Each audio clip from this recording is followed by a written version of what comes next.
This is the story of a man named Stanley. Stanley worked for a company in a big building where he was employee number 427. Employee number 427's job was simple. He sat at his desk in room 427 and he pushed buttons on a keyboard. Orders came to him through a monitor on his desk, telling him what buttons to push, how long to push them, and in what order. This is what employee 427 did every day of every month of every year. And although others might have considered it soul-rending, Stanley relished every moment that the orders came in, as though he had been made exactly for this job. And Stanley was happy. And then one day, something very peculiar happened. Something that would forever change Stanley. Something he would never quite forget. He had been at his desk for nearly an hour when he realized that not one single order had arrived on the monitor for him to follow. No one had showed up to give him instructions, call a meeting, or even say hi. Never in all his years at the company had this happened, this complete isolation. Something was very clearly wrong. Shocked, frozen solid, Stanley found himself unable to move for the longest time. But as he came to his wits and regained his senses, he got up from his desk and stepped out of his office. Und damit herzlich willkommen zu einer zweiten Folge von The Stanley Parable. Ja, das letzte Mal, mich wurde beim letzten Video darauf hingewiesen, dass ich den Anfang vergessen habe aufzuzeichnen, oder dass er All of im his Video co-workers vorkam. were gone. What could it mean? Stanley decided to go to the meeting room. Perhaps he had simply missed a memo. Und ja, deswegen diesmal das. Kann ich hier rein? Hallo? Oh, please. Are you really just doing this for the achievement? Click a door 5 times. Is that all that you think an achievement is worth? No. I can't just give these merits away for such little effort. A measly 5 clicks. Now suppose you were to click the door 20 times. I would say that's the kind of effort that warrants recognition. Okay, wenn du willst. Das kann ich machen. I have to say, I'm still not feeling the satisfaction of witnessing true effort for a noble cause. Perhaps 50 clicks will do it. Yes, almost certainly 50 clicks. Ist es dein Ernst? Ich will wissen, was passiert. Wir haben es ja beim letzten Mal hinbekommen, dass wir aus Stanley rausgingen. No, I'm still not feeling it. I want this achievement to have meant something. It has to be a true reward for valiant effort. I want to see some hustle, Stanley. I want to see commitment, a willingness to go all the way, no matter what the cost. Why don't you go put 20 clicks into door number 417? Okay. Ich will halt echt wissen, was passiert. Er ist schon ein bisschen genervt. Mal schauen, was wir aus ihm rausbekommen.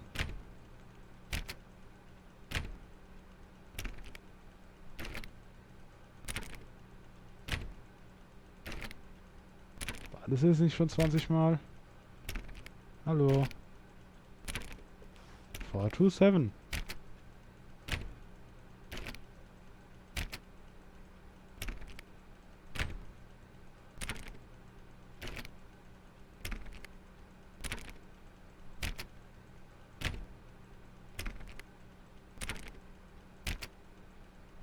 Das war jetzt über 20 Mal. Blödes Spiel.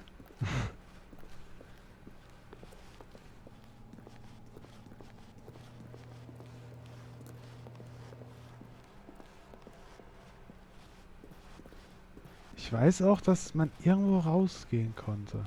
When Stanley came to a set of 2 open doors, he entered the door on his left. Ja, machen wir mal. Das machen wir mal. Da ich mal die Treppe Yet there runtergehen was not will. a single person here either. Feeling a wave of disbelief, Stanley decided to go up to his boss's office hoping he might find an answer there. Okay. Ach stimmt, ja, die ging ja auf. Genau.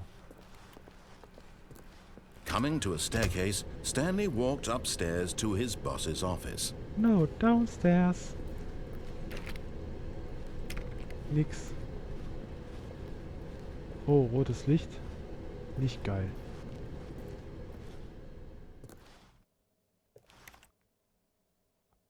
Okay. But Stanley just couldn't do it. He considered the possibility of facing his boss. Admitting he had left his post during work hours, he might be fired for that.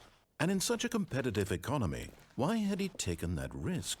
All because he believed everyone had vanished? His boss would think he was crazy.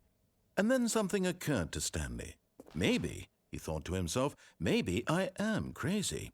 All of my co-workers blinking mysteriously out of existence in a single moment for no reason at all? None of it made any logical sense. And as Stanley pondered this, he began to make other strange observations. For example, why couldn't he see his feet when he looked down? Why did doors close automatically behind him wherever he went? And for that matter, these rooms were starting to look pretty familiar. Were they simply repeating? No, Stanley said to himself, this is all too strange. This can't be real. And at last, he came to the conclusion that had been on the tip of his tongue. He just hadn't found the words for it. I'm dreaming, he yelled. This is all a dream. Oh, what a relief Stanley felt to have finally found an answer, an explanation. His co-workers weren't actually gone. He wasn't going to lose his job. He wasn't crazy after all. And he thought to himself, I suppose I'll wake up soon. I'll have to go back to my boring real-life job pushing buttons. I may as well enjoy this while I'm still lucid. So, he imagined himself flying and began to gently float above the ground. Then he imagined himself soaring through space on a magical starfield, and it too appeared. It was so much fun, and Stanley marveled that he had still not woken up. How was he remaining so lucid? And then perhaps the strangest question of them all entered Stanley's head. One he was amazed he hadn't asked himself sooner. Why is there a voice in my head dictating everything that I'm doing and thinking? Now the voice was describing itself being considered by Stanley, who found it particularly strange. I'm dreaming about a voice describing me, thinking about how it's describing my thoughts, he thought. And while he thought it all very odd, Jetzt red nicht so viel, was soll passieren? Vor allem, warum ist hier ein rotes Licht? This was not a dream. How could it be? Was Stanley simply deceiving himself? Warum hat es nur Rücklicht an, nicht vorne? He doesn't have to take responsibility for himself. Stanley is as awake right now as he's ever been in his life. Now, hearing the voice speak these words was quite a shock to Stanley. After all, he knew for certain, beyond a doubt, that this was in fact a dream. Did the voice not see him float and make the magical stars just a moment ago? How else would the voice explain all that? This voice was a part of himself too. Surely, if he could just... Hä? He would prove it. He would prove that he was in control, that this was a dream. So he closed his eyes gently, and he invited himself to wake up. He felt the cool weight of the blanket on his skin, the press of the mattress on his back, the fresh air of a world outside this one. Let me wake up, he thought to himself. I'm through with this dream. I wish it to be over. Let me go back to my job. Let me continue pushing the buttons. Please, it's all I want. I want my apartment and my wife and my job. All I want is my life exactly the way it's always been. My life is normal. I am normal. Everything will be fine. I am okay.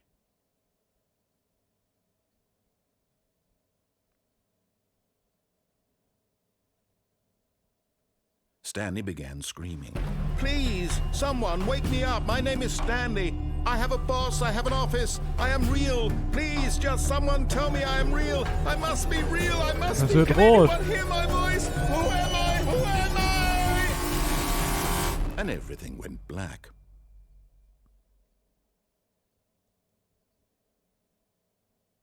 This is the story of a woman named Mariella. Hä?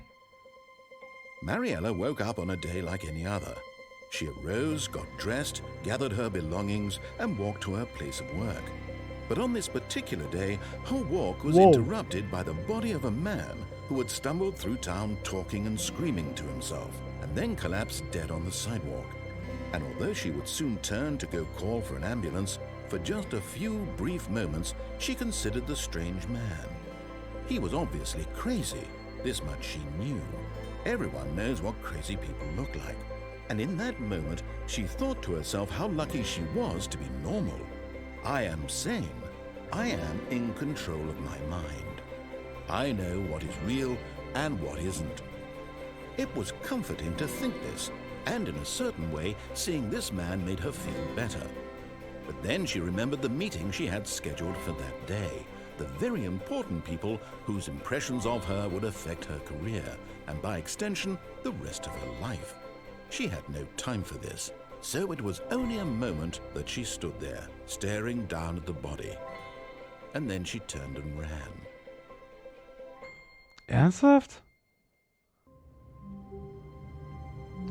Okay, das ist also auch eine Option, wenn wir runtergehen, dass das passiert. When Stanley came to a set of 2 open doors, he entered the door on his left. Warte mal, wir mussten jetzt nicht so viel gehen. Okay, wir gehen jetzt mal nach links.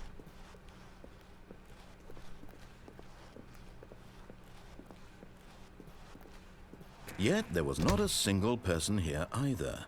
Feeling a wave of disbelief, Stanley decided to go up to his boss's office, hoping he might find an answer there. Hat er hier schon wieder Folgen?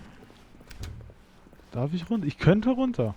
Coming to a staircase, Stanley walked upstairs to his boss's office.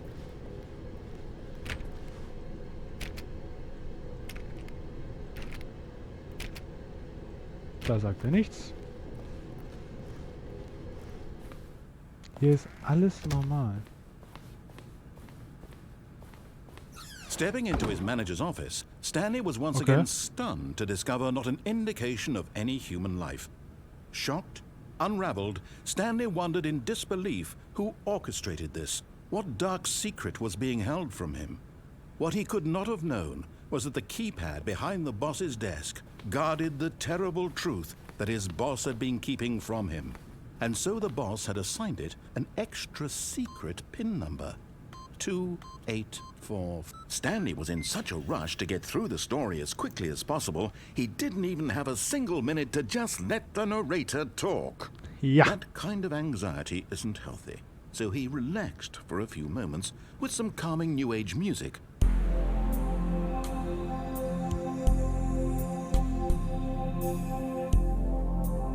Okay.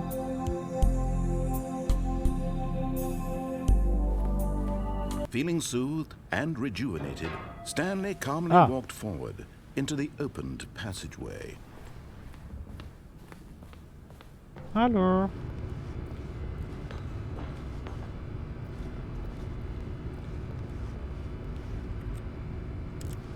Da ist eine Tür. Ich komme nicht rein.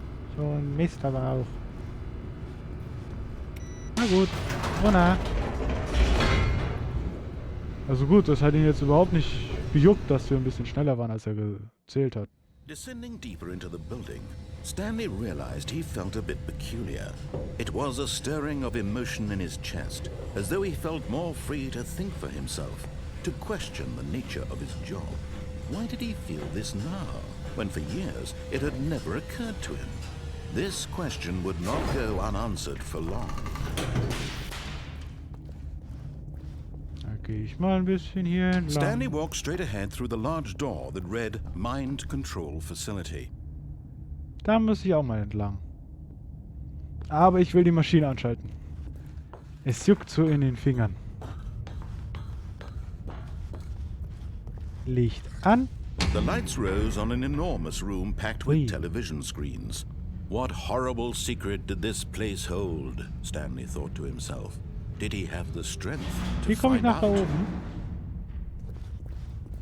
Wie komme ich nach da oben?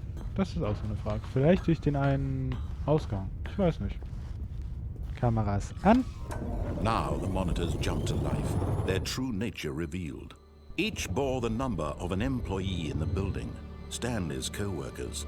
The lives of so many individuals reduced to images on a screen, and Stanley, one of them, eternally monitored in this place where freedom meant nothing. Aber niemand da. Schade war's. Fahrstuhl bitte. This mind control facility, it was too horrible to believe. It couldn't be true. Had Okay. Stanley really been under someone's control all this time? Was this the only reason he was happy with his boring job? That his emotions had been manipulated to accept it blindly? Nach oben. No. He refused to believe it. He couldn't accept it. His own life in someone else's control? Never. It was unthinkable. Wasn't it? Was it even possible? Had he truly spent his entire life utterly blind to the world? Yep. But here was the proof. The heart of the operation. Controls labeled with emotions. Happy, or sad, or content. Walking, eating, working. All of it monitored and commanded from this very place. And as the cold reality of his past began to sink in, Stanley decided that this machinery would never again exert its terrible power over another human life. For he would dismantle the controls once and for all. Wie oft muss ich dich drücken? Da passiert ja immer noch nichts. Irgendwie kann man da hoch. Naja.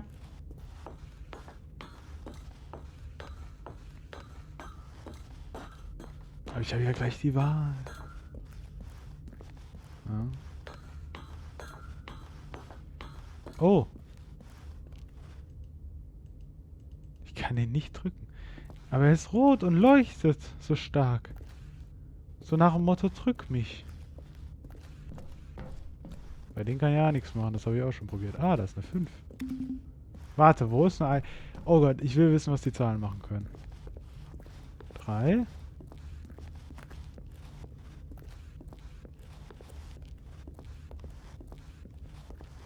Eins. 2. Ich kann halt nicht schneller laufen und auch nicht springen, ich kann gar nichts machen. Shit. Da. 3.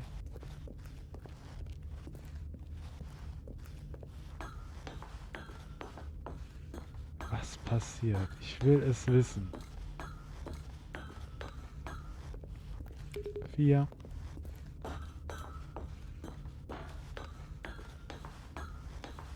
Mir ist meine Meinungsfreiheit sowas von egal. Ich will jetzt wissen, was die Knöpfe tun.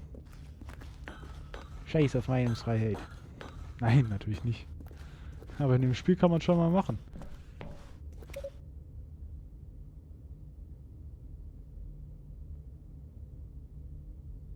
Es passiert überhaupt rein gar nichts. Ich will wissen, was sie machen. Die sind nicht umsonst da. Ich kenne das Spiel. Ich habe es erst zwar eine halbe Stunde gespielt, maximal, aber... mir egal. Vielleicht muss ich die Knöpfe so oft drücken, wie da steht. 3-mal gedrückt.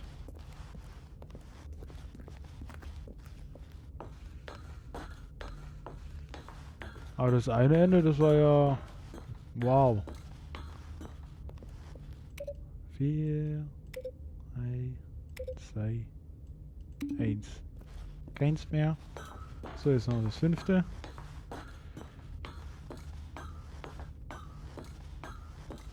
Es muss doch irgendwas machen. Oder gibt es noch eine Nummer 6? Oh weh, ich bin zu blöd, eine Nummer 6 zu finden. 3, 4, 5. Es gibt noch eine Nummer. Wo ist die?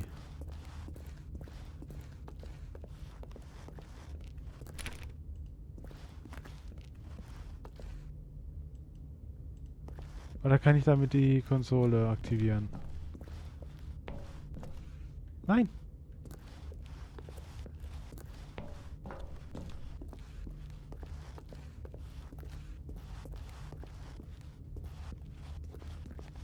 Ach Mann. Ich will wissen, auch was passiert, wenn ich jetzt die Chance habe, die Maschine einzuschalten. And when at last he found the source of the room's power, he knew it was his duty, his obligation, to put an end to this horrible place and to every... Oh, Stanley, you didn't just activate the controls, did you? After they kept you enslaved all these years, you go and you try to take control of the machine for yourself. Is that what you wanted? Control? Yeah. Oh, Stanley, I applaud your effort, I really do. But you need to understand, there's only so much that machine can do. You were supposed to let it go, turn the controls off, and leave. If you want to throw my story off track, you're going to have to do much better than that. I'm afraid you don't have nearly the power you think you do. For example, and I believe you'll find this pertinent, Stanley suddenly realized he had just initiated the network's emergency detonation system. In the event that this machine is activated without proper DNA identification, nuclear detonators are set to explode, eliminating the entire complex. How long until detonation then? Let's say 2 minutes. Ah, now this is making things a little more fun, isn't it, Stanley? It's your time to shine. You are the star. It's your story now. Shape it to your heart's desires. Oh, this is much better than what I had in mind. What a shame we have so little time left to enjoy it. Mere moments until the bomb goes off. But what precious moments each one of them is. More time to talk about you, about me, where we're going. What all this means. Jetzt kann ich die Knöpfe drücken. What's that? You'd like to know where your co-workers are? A moment of solace before you're obliterated? All right, I'm in a good mood. You're gonna die anyway. I'll tell you exactly what happened to them. I erased them. I turned off the machine. I set you free. Of course, that was merely in this instance of the story. Sometimes when I tell it, I simply let you sit there in your office forever, pushing buttons endlessly and then dying alone. Other times, I let the office sink into the ground, swallowing everyone inside, or I let it burn to a crisp. I have to say this, though, this version of events has been rather amusing. Watching you try to make sense of everything and take back the control wrested away from you, it's quite rich. I almost hate to see it go.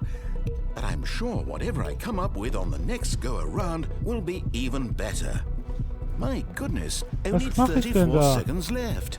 But I'm enjoying this so much. You know what? To hell with it. I'm going to put some extra time on the clock. Why not? These are precious additional seconds. Time doesn't grow on trees. Oh dear me, what's the matter, Stanley?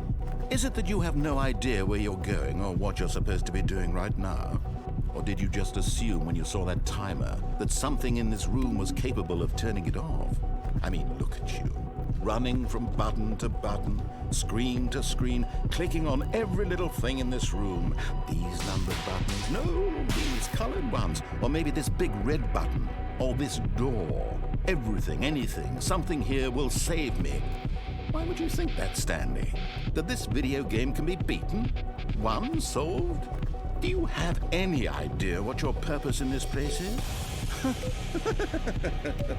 Stanley, you're in for quite a disappointment. But here's a spoiler for you. That timer isn't a catalyst to keep the action moving along. It's just seconds ticking away to your death. You're only still playing instead of watching a cutscene because I want to watch you for every moment that you're powerless. To see you made humble. This is not a challenge. It's a tragedy. You wanted to control this world, that's fine. But I'm going to destroy it first, so you can't. Take a look at the clock, Stanley. That's 30 seconds you have left to struggle. 30 seconds until a big boom and then nothing. No ending here, just you being blown to pieces. Will you cling desperately to your frail life, or will you let it go peacefully? Another choice. Make it count. 4, 2, It's all the 7. same to me, all a part of the joke. And believe me, I won't be laughing at Ich every muss second gleich of your kotzen. inevitable life from the moment we fade in until the moment I say, Der Effekt happily ist ever nicht cool.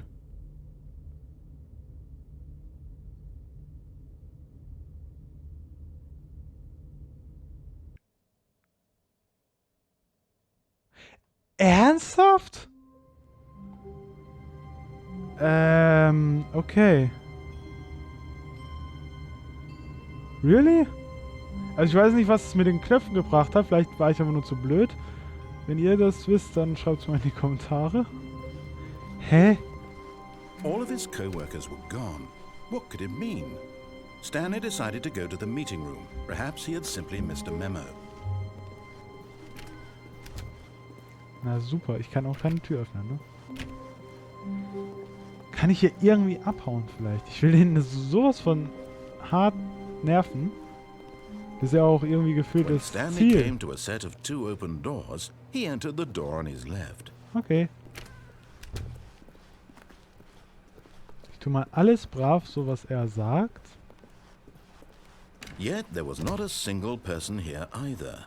Feeling a wave of disbelief, Stanley decided to go up to his boss's office, hoping he might find an answer there.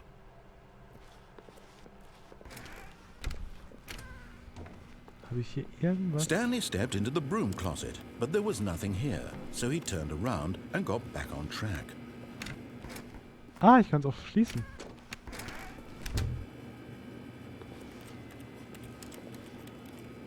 Aber bringt mir rein gar nichts halt. Okay, ich gehe Coming hoch. to a staircase, Stanley walked upstairs to his boss's office.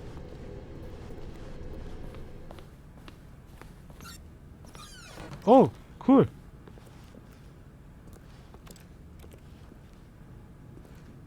To be rich, is it a crime to commit? Seems it's isn't it rich? Was? What a life it would be to have to pick just one. Okay. Ich kann hier nicht abbauen? Aber wenigstens kann ich es öffnen. Kann ich auch dich öffnen? Yo! Kann ich. Geil. Hello. Hoch bitte. Das juckt den Sprecher gerade sowas von gar nicht, ne? Ey.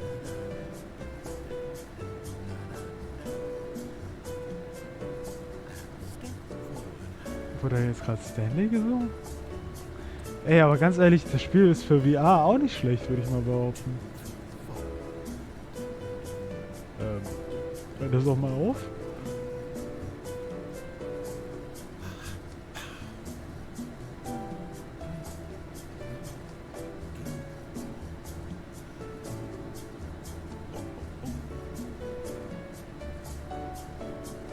Hallo? Ich will hier raus. Ah. Verarschen kann ich mich alleine.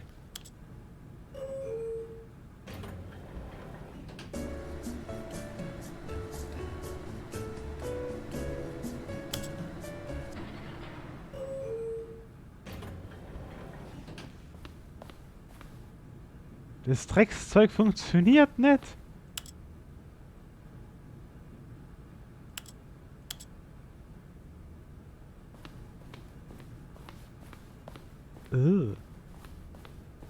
Okay, I think we all know the drill by now. Blah, blah, blah. Dark secrets, the keypad, Stanley pushes some buttons. Oh, hey, look, it's a new passageway. Quelle surprise. Habe ich durch das ganze... Okay, das hat den also genervt, dass es so lange dauert. Ha! Cool. Funktioniert du? Immer noch nicht. Ich will, dass die Tür aufgeht. Komm, gehen wir mal den Ausgang. Jetzt wieder runter.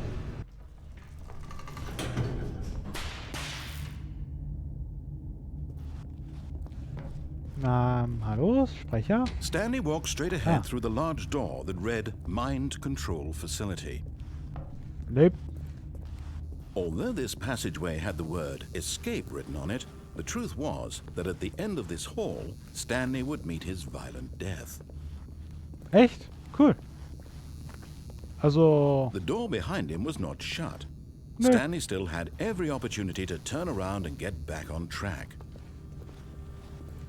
Ich will wissen, was At passiert. this point, Stanley was making a conscious, concerted effort to walk forward and willingly confront his death. Ist die Möglichkeit immer noch da? Ach komm, gehen wir. Das Spiel war bis jetzt nicht gruselig.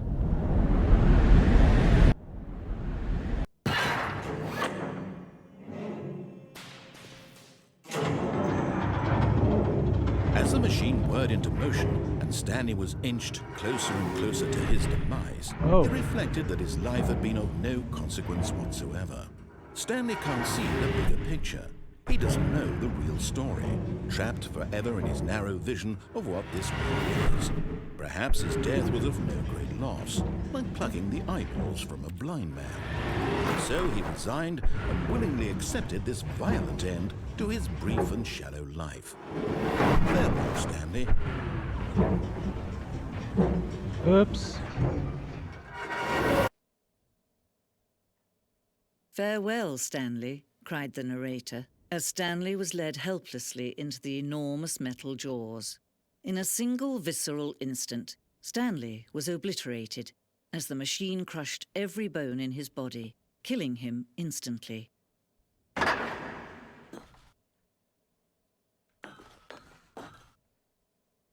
Hä? Von wegen, ich finde mein Tod.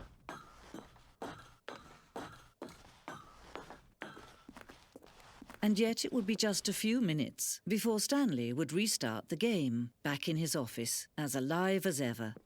What exactly did the narrator think he was going to accomplish? Hä? Das ist ja cool. When every path you can walk has been created for you long in advance, death becomes meaningless, making life the same. Do you see now? Do you see that Stanley was already dead from the moment he hit start? Wow, das ist krass. Okay, das ist irgendwie geil. Office Layout. Das, dann der Gang, dann die zwei Türen.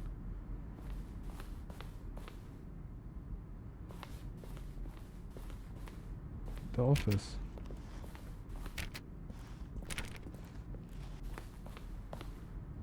Buttons, sounds. A selection of the sound used throughout the game when buttons are present.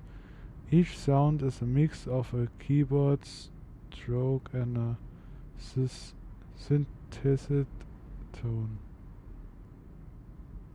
Also synthetisch, also so ein Falscher halt.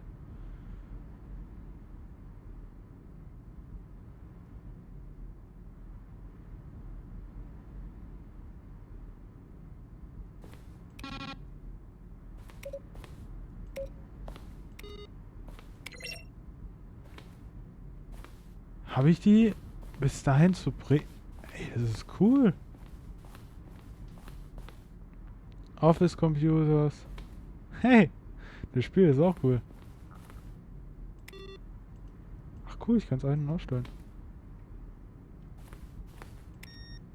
Nö. Aber ich kann es nicht mehr einstellen.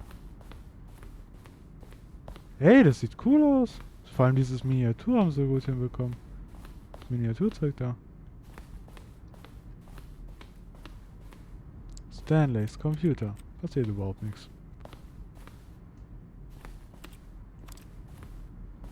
Nature Paintings. Aber warte mal, das heißt, hier ist die Steuerzentrale oder was? Das ist auch der Abspann. Hey, cool. Kann ich irgendwas machen? Nein. Was ist das? das denn?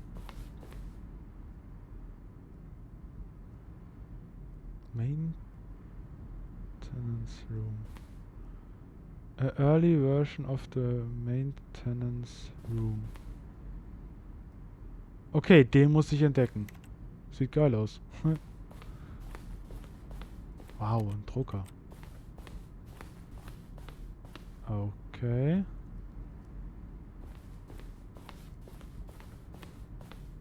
Ist ja eine ganze Ausstellung.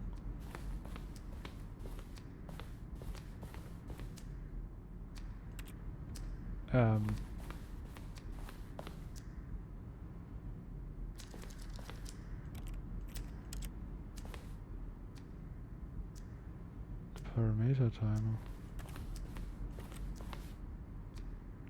Yo! Also man kann in dem Spiel ja echt noch viel entdecken, ne?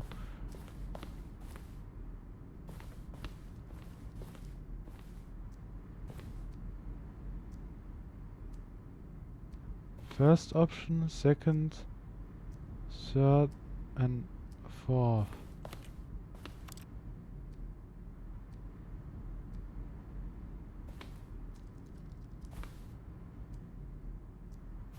Ach, die verschiedenen...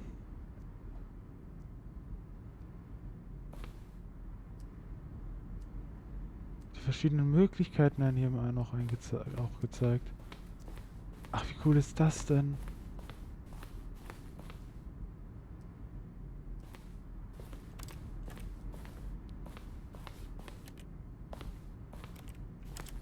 Ich kann nichts machen. Hey. Hallo? Habe ich mein Spiel aufgehangen? Hallo?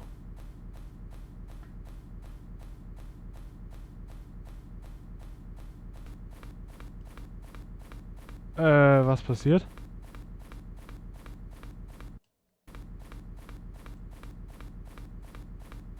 Warum kann ich meinem Haus sehen?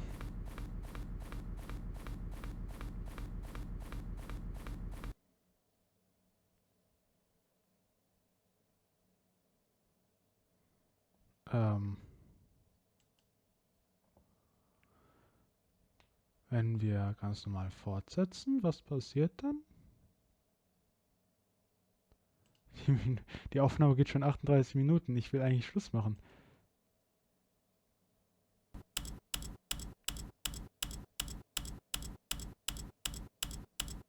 Okay, was geht jetzt hier ab? Hilfe! Hilfe!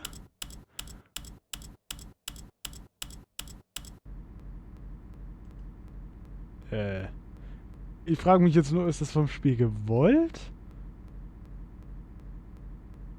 Oder ist es einfach abgestürzt? Hallo?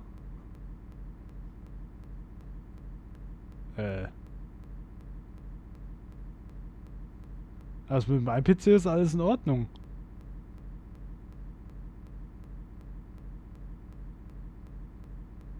Also entweder ist das Spiel abgestürzt oder es soll so sein. Es soll so sein. Es soll so sein.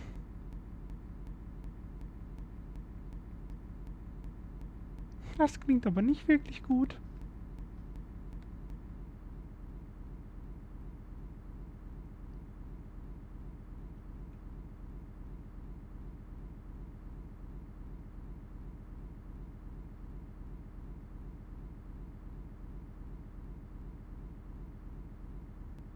Ey, jetzt ernsthaft, ist das Spiel abgestürzt?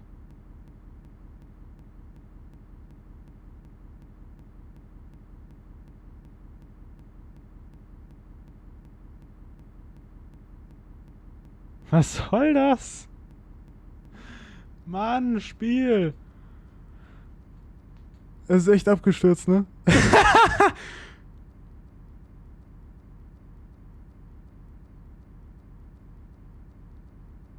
Ist das so gewollt?